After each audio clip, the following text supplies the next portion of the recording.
राज्याच्या अर्थसंकल्पावरून उद्धव ठाकरेंची सरकारवर टीका आहे।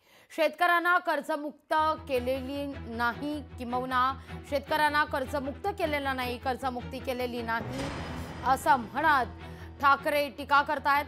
अर्थसंकल्पातून सरकारनं जनतेला गाजर दाखवलं असा हल्लाबोल देखील उद्धव ठाकरे यांनी केलाय।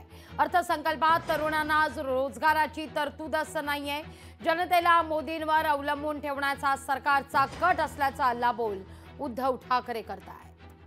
मी शेतकऱ्यांना वीज बिल माफ करा अशी मागणी केली होती, ती त्यांनी मान्य केली, पण शेतकऱ्यांना कर्जमुक्त करा ही मागणी त्यांनी काही मान्य केलेली नाही।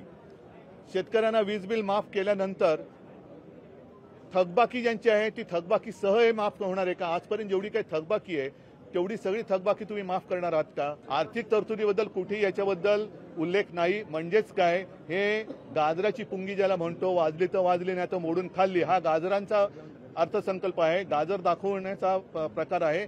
आर्थिक तरतूद याच्यामध्ये कुठेही दाखवलेली नाहीये आणि त्याच्याबद्दल आम्ही जशी माहिती आम्हाला मिळेल तसतसं येत्या काही दिवसांमध्ये सगळ्यांची सल्लामसलत करून आम्ही त्याच्यावरची मतं मांडूच।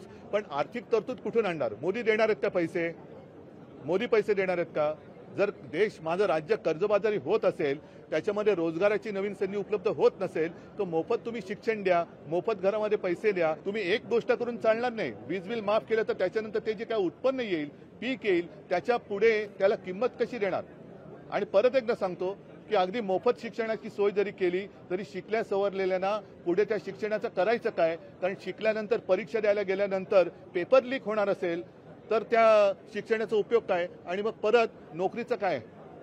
म्हणजे थोडक्यात की असं हे सरकार करू इच्छिते की महाराष्ट्रातलं प्रत्येक घर हे मोदींवरती अवलंबून राहायला पाहिजे। मोदी तुम्हाला दरमहा काय देतील ते देतील, घ्या आणि गप राहा। लोकशाही मराठी ऐका, पहा, जागरूक रहा।